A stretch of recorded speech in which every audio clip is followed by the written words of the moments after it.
Brasil mais velho. O país está preparado para a nova realidade de uma população maior de idosos? Assédio sexual. Rio Grande do Sul debate formas de combater a prática nas instituições de segurança pública do estado. 100 anos de Fernando Sabino. Conheça o lado cineasta deste grande escritor.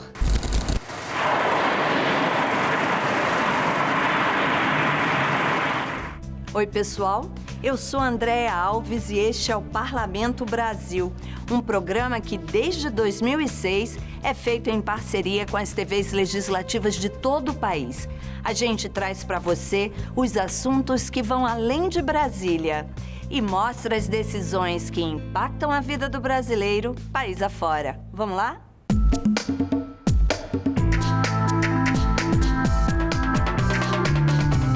O percentual de idosos aumentou no Brasil. De acordo com o IBGE, 15% dos brasileiros têm hoje mais de 60 anos de idade. E esse índice tende a crescer. O fato é que a pessoa idosa tem necessidades diferentes das necessidades dos jovens. E a dúvida é: nossas cidades estão preparadas? Você vai ver agora a primeira de uma série de reportagens que a TV Câmara de Jacareí fez para descobrir como essa cidade paulista está fazendo para enfrentar a nova realidade. A maior dificuldade é na parte da saúde. A gente fica na fila muito tempo, né, precisando de exames. Falta de remédio de alto custo é uma dificuldade muito grande, às vezes não encontra.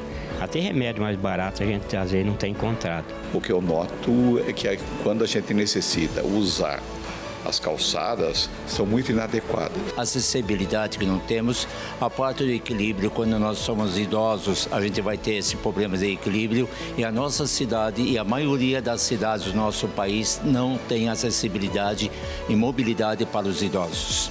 A falta de reais políticas públicas em favor da pessoa idosa. Conforme dados do Instituto Brasileiro de Geografia e Estatística, o IBGE, hoje a população idosa do Brasil corresponde a 15%. Mas, em 2050, esse número se tornará 30%, ou seja, irá dobrar em cerca de 27 anos. A TV Câmara começa agora a série Jornada 60+. Questões como saúde, direitos, sexualidade, mobilidade, mercado de trabalho, entre outras, serão abordadas e centradas aqui, na cidade de Jacareí.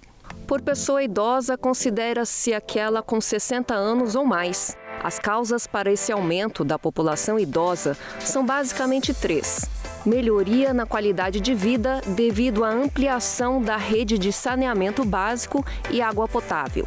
Avanços na medicina e diminuição nas taxas de fecundidade e mortalidade. Eu uso o SUS. A gente quer fazer uma consulta? Fila de espera. Sim, eu sou usuária do SUS. Inclusive, um cunhado meu que era do SUS, ele teve um acidente.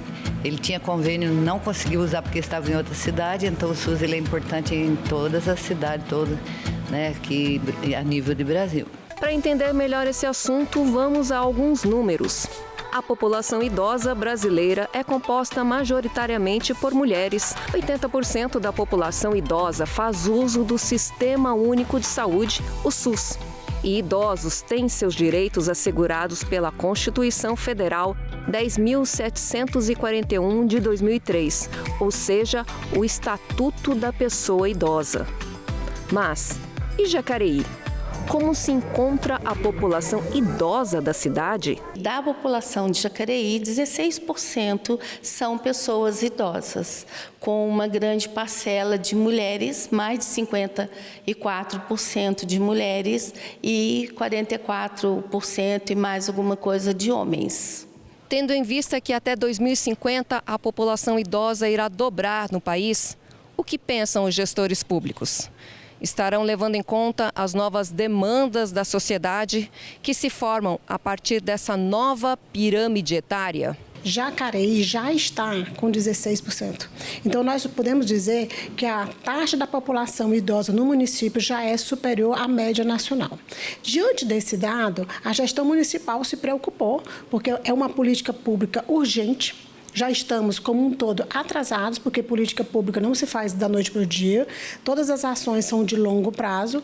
Então, em função desse diagnóstico do município, foi solicitado por parte da gestão municipal, que é por meio do Cidade Saudável, que é um comitê intersetorial, nós elaborássemos todo um projeto com foco na população acima de 60 anos de idade. Baseado nessa demanda, fizemos um diagnóstico, desenvolvemos todo um estudo, convidando pessoas conhecedoras do assunto em relação a pessoas acima de 60 anos de idade e ver o que o município deveria fazer. Assédio sexual nas instituições de segurança pública do Rio Grande do Sul e estado de emergência em Tartarugalzinho, Amapá. Veja o que foi notícia nas casas legislativas do país. A Assembleia Legislativa do Amapá reconheceu a situação de emergência em Tartarugalzinho, que enfrenta uma série de problemas causados pela estiagem e pelas queimadas. O pedido foi feito pelo prefeito Bruno Mineiro para que o Executivo Municipal possa buscar ajuda para garantir assistência às famílias da região. A partir de agora a gente pode contar com o apoio também do Estado, com o apoio do Governo Federal, com o reconhecimento que hoje a Defesa Civil Nacional já também nos passou, o ministro Valdir já me encaminhou o decreto já publicado no Diário Oficial da União. Então agora é esperar esses benefícios que devem estar chegando nos próximos dias e já passar para a comunidade. A presidente da Assembleia, a deputada Aline Serrão, reafirmou o compromisso do Poder Legislativo com as demandas da população, com atenção especial às mais urgentes, como é o caso de Tartarugalzinho. Nós entendemos que a vida das pessoas acontece nos municípios e é nesse momento de dificuldade que nós podemos também dar a nossa parcela de contribuição para cada município do estado do Amapá, e assim o fizemos. Aprovamos esse decreto de emergência e já aí sinalizamos ao prefeito Bruno também toda a disponibilidade do nosso trabalho à disposição para melhorar e também diminuir o sofrimento das pessoas que estão passando por esse grave momento nessa região dos lagos aqui do estado do Amapá. Os governos federal e estadual também reconheceram a situação de emergência no município e anunciaram ações para atender a população local. O assédio sexual nas instituições de segurança pública do Rio Grande do Sul foi tema de audiência pública da Comissão de Segurança, Serviços Públicos e Modernização do Estado. O encontro foi proposto pelo deputado Jefferson Fernandes, que foi o relator da subcomissão criada em maio deste ano para tratar do assunto. Conforme o parlamentar, as denúncias que chegaram ao órgão técnico foram encaminhadas ao Ministério Público. Uma das principais iniciativas que nós tomamos já foi comunicar ao Ministério Público Estadual sobre os casos significativos, em bom volume, sem solução, de assédio sexual, tanto na Brigada Militar, quanto na Polícia Civil e na Polícia Penal. Porque o Ministério Público, tanto estadual quanto militar, eles são órgãos responsáveis para fiscalizar as polícias.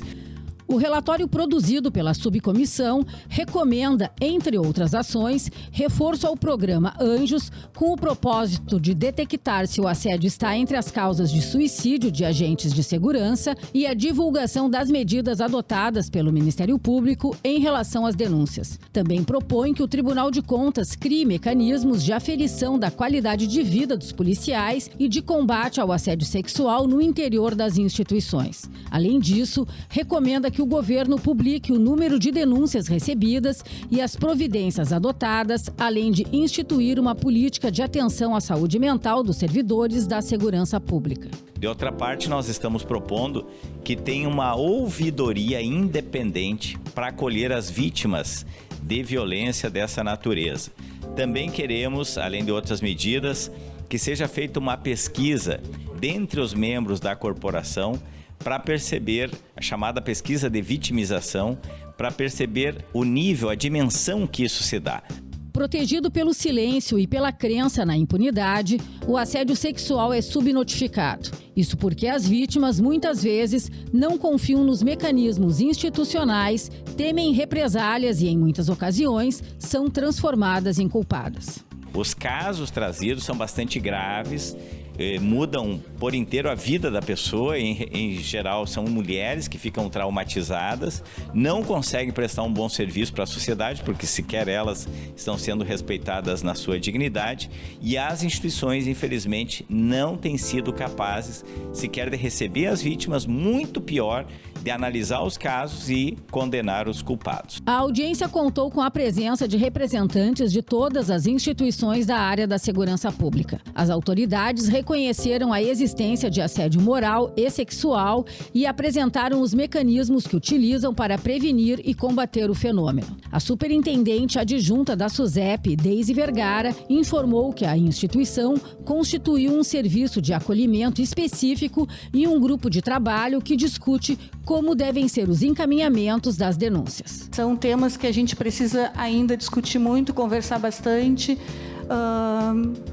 em todas as instituições, né? E trazer um acolhimento, né, para as pessoas que vivenciam. E não me refiro nem só ao assédio sexual, né? Aos outros tipos de violências vividos por mulheres, porque na verdade, na grande maioria das vezes, as pessoas que acabam sendo vítimas são as mulheres. Para a delegada Melina Correia, o tema do assédio sexual deve ser objeto de diálogo permanente nas corporações. Para ela, o problema é grave, pois afeta a produtividade e a saúde física e mental das mulheres. Começar a conversar sobre isso, eu acho que é o primeiro grande passo, ainda mais numa época em que a gente está tratando da violência e seus novos paradigmas, digamos assim, né? E eu acredito que muitas pessoas, os homens, pelo que eu vejo de colegas, delegados, agentes, enfim, muitas vezes eles não entendem que eles estão praticando uma violência. Então, por isso eu acho a importância do debate, a importância de estarmos todos juntos aqui e várias instituições afinadas conversando sobre isso. O representante da ouvidoria da Brigada Militar, Major Roers, afirmou que os casos de assédio sexual na corporação são punidos exemplarmente. Ele defendeu a criação de um ambiente que dê voz às mulheres e encoraje as denúncias.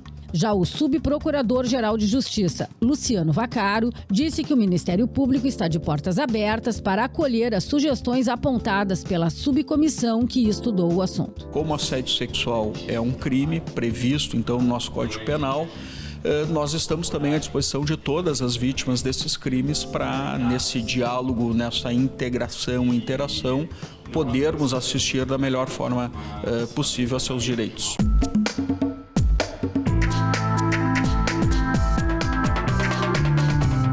O posicionamento do Ministério da Saúde em relação ao aborto e às drogas foi o foco de algumas das perguntas feitas pelos senadores à ministra Nízia Trindade durante uma reunião conjunta das comissões de Assuntos Sociais e de Direitos Humanos do Senado. 30 minutos e Nízia Trindade fez um raio-x da gestão dela no Ministério da Saúde. Este ano, um orçamento com mais 30 bilhões de reais. E para 2024, 41 bilhões de acréscimo.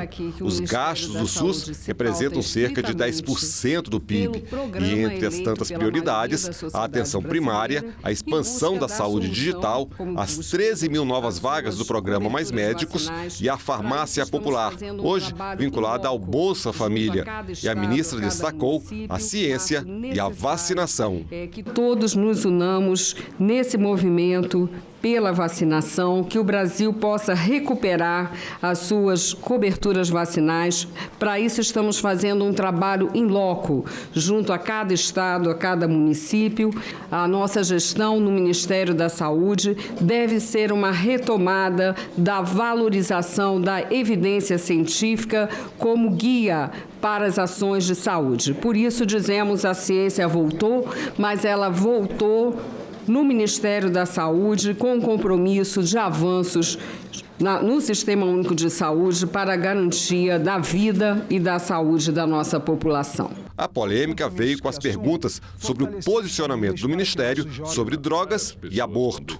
Uma resolução do Conselho Nacional de Saúde, homologada pelo Ministério da Saúde, trata do assunto. Como que a senhora, sendo uma ministra do presidente Lula, me assina uma portaria que vai totalmente contra aos compromissos do então candidato Lula ao público brasileiro? A resolução não está acima da lei.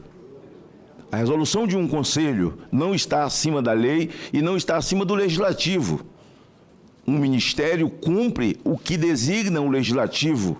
A resolução em tela foi uma resolução da 17ª Conferência Nacional de Saúde. Não é um documento do Ministério da Saúde. Conforme eu disse, nosso governo respeita a participação social, o diálogo com o contraditório, com as várias posições. No que diz respeito a aborto e à política de drogas, seguimos a legislação, reiteramos as palavras do presidente da República, que essas matérias devem ser discutidas pelo Poder Legislativo, mas, ao mesmo tempo, como responsáveis pela saúde pública, vemos como nosso papel o atendimento, o cuidado com as pessoas na ótica da saúde. E boa notícia para Roraima, o estado vai ganhar o seu hospital de radioterapia. Todas as mulheres que têm câncer de mama, que precisam de radioterapia, elas ficam numa interminável fila do SUS para irem tratar em outros lugares do país, e nessa fila nós condenamos muitas mulheres no meu estado à morte. Senador, acho que vou lhe dar uma boa notícia, porque nós fizemos a licitação mês passado dessa obra, que estava parada, como o senhor disse, então, pelo menos desde a gestão do ex-ministro Mandetta, pelo seu relato, essa licitação aconteceu há um mês e nós estamos em fase final de análise de documentação para a contratação dessa obra. Saúde e educação e saúde mental, temas que preocupam. Trazer o Ministério da Saúde para a Comissão de Assuntos Sociais e para a Comissão de Direitos Humanos também comunica muito o que a gente quer. A gente quer uma saúde comprometida com a inserção social, a gente quer uma saúde comprometida com os direitos humanos. Foram 90 milhões destinados ao programa Saúde na Escola, que volta fortalecido. Ele estava totalmente esvaziado de recursos e também com conteúdo muito restrito. Nós criamos o Departamento de Saúde Mental e também para as ações em relação a álcool e outras drogas, cumprindo assim o que é a missão do Ministério da Saúde no que se refere à saúde mental. Os novos representantes da sociedade civil tomaram posse no Conselho de Comunicação Social aqui da Câmara dos Deputados para um mandato de 2 anos. O colegiado foi reativado agora em 2023, após uma pausa decorrente da pandemia. Na pauta para os próximos anos, a expansão e a modernização da rede legislativa de rádio e TV. O Conselho Consultivo de Comunicação Social da Câmara, vinculado à presidência da Casa, se reuniu para dar posse aos 4 representantes da sociedade civil que farão parte do órgão. Criado em 2019, o Conselho é responsável pela interlocução entre o Legislativo Federal e a população brasileira e também é composto por 5 deputados federais e 2 servidores da Câmara. Foi a primeira reunião do colegiado com todos os integrantes. Aline Braga é jornalista da Assembleia Legislativa de Sergipe e uma das representantes da sociedade civil organizada no órgão. É muitíssimo importante, né? Não só a posse nossa hoje no Conselho, mas a própria reativação do Conselho, né? Para o seu funcionamento, para que a sociedade civil também possa ter esse meio de participação que não vai ficar restrito, obviamente, só à Câmara dos Deputados, porque o que pode ser conversado aqui, dialogado, colocado enquanto recomendação ou legislação, também pode ser replicado, por exemplo, em outras casas legislativas.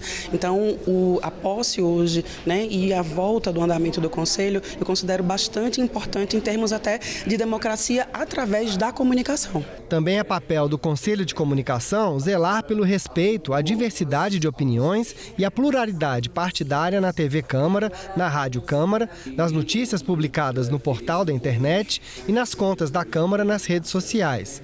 Gustavo Firenze, outro representante da sociedade civil no órgão, afirmou que é preciso oferecer ao cidadão, acima de tudo, informações precisas sobre os temas em debate no parlamento brasileiro. Quando a gente fala em conselho de comunicação e o papel da comunicação, o que tu estás fazendo aqui neste momento não deixa de ser transparência pública e o cumprimento do dever com o cidadão, que é levar justamente a informação da forma mais clara, precisa e, repetindo mais uma vez, transparente. A deputada deputada Anne Ortiz, do Cidadania do Rio Grande do Sul, é a presidente do colegiado. Ela afirmou na reunião que o desafio do Conselho para os próximos anos é o debate sobre a participação da TV Câmara na transição para a TV 3.0, novo modelo tecnológico interativo, e a expansão da rede legislativa de rádio e TV. Essa modernização que nós queremos fazer e que a TV Câmara, que toda a parte de comunicação da Câmara também tem que passar, e as transformações que o mundo vem vivendo que nos exigem, né, também essa atualização. Então acho que a gente vai fazer um trabalho bem bacana aqui, estamos todos com uma grande expectativa.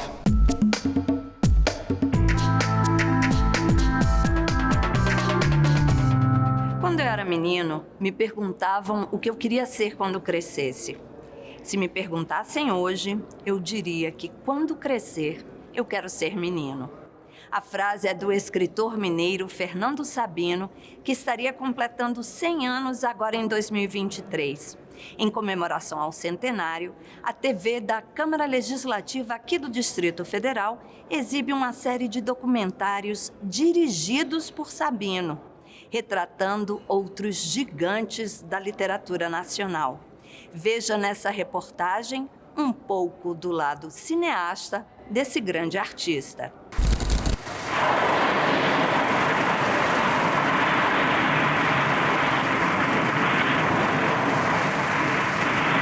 Eu gostava muito das letras antes de saber ler. E quando comecei a ler, eu gostava muito de jornais, de revistas, lia aquilo tudo, mesmo não compreendendo, senão uma parte mínima, mas o aspecto visual das palavras, a forma escrita, o papel com desenhos, com riscos, com letras, me causava uma impressão muito forte. Este filme, de 1972, retrata a intimidade de Carlos Drummond de Andrade em situações banais do cotidiano. Em pouco mais de 9 minutos, surgem cenas em que o poeta mineiro fala de suas origens, toma café na padaria, segue de ônibus para o trabalho e brinca de se esconder nas pilastras do antigo prédio do Ministério da Educação, onde era servidor. As imagens são parte do documentário O Fazendeiro do Ar, título que também dá nome ao livro de Drummond, com versos que abordam a vida e o sentido das coisas. A família era de fazendeiros, mas quando eu nasci, meus pais já se haviam mudado para a cidade. Era uma pequena cidade do interior, onde minha família tinha uma certa importância social. Atrás da câmera que capta as raras imagens do grande poeta, uma surpresa. O olhar atento e afetuoso que dirige o filme é de outro escritor, o cronista Fernando Sabino. As imagens compõem uma coletânea de 10 curtas-metragens que retratam nomes importantes da literatura brasileira. Nos documentários históricos, o escritor mineiro mostra o lado cineasta, pouco conhecido da maioria da população.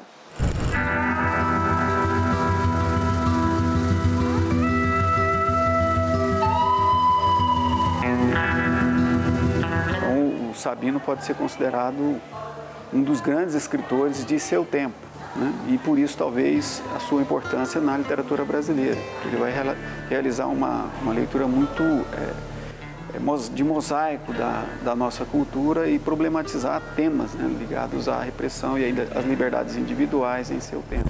É um autor muito diversificado também, né? Então ele não fica preso apenas à academia ou uma linguagem literária mais erudita. Ele vai dialogar com essas classes através de diferentes manifestações, né? O próprio teatro, as incursões no cinema, a maneira como ele vai lidar com a realidade que está à sua volta, né?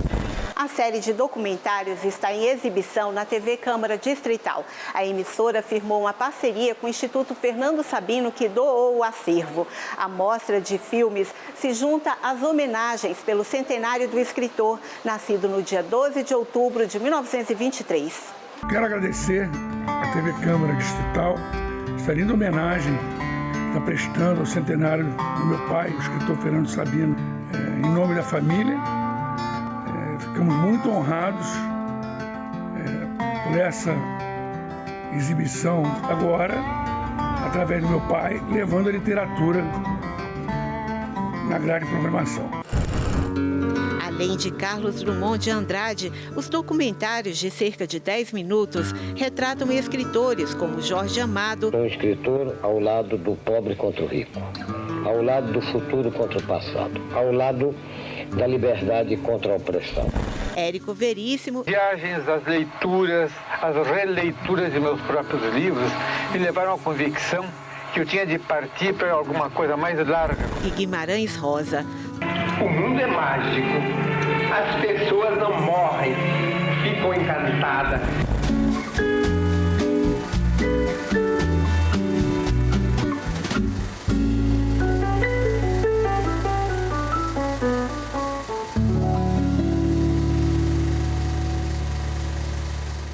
Grande obra de Fernando Sabino, hein?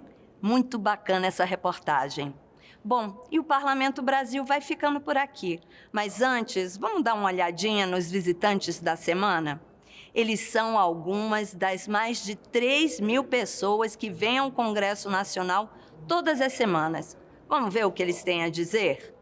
E olha, antes disso, eu quero te lembrar que todo o conteúdo da TV Senado está disponível na internet, seja pela página da TV ou pelo YouTube. Até semana que vem. Tchau!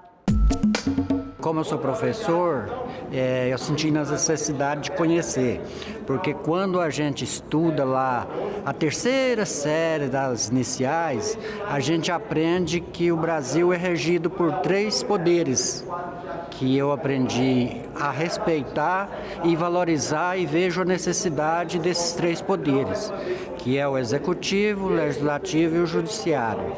Então viemos aqui para conhecer e admirar esse poder legislativo que às vezes chamam de Casa de Leis, que eu admiro muito. Temos avançado muito em legislação de saúde, né? Mas nós precisamos cada vez mais melhorar o destino de recurso para os nossos municípios, principalmente na atenção básica, média e alta complexidade, porque os municípios estão arcando com muitos serviços de alta complexidade, que é atribuição do Estado e da União. Vim conhecer Brasília pela primeira vez porque eu acho que aqui é o berço da democracia. É aqui que saem todas as leis do nosso país, que regem as penas, as punições, o controle da sociedade, da democracia e a legislação penal, principalmente para controlar a violência, principalmente a violência contra a mulher, contra crianças, contra idosos. E é isso que eu vim buscar aqui, conhecimento.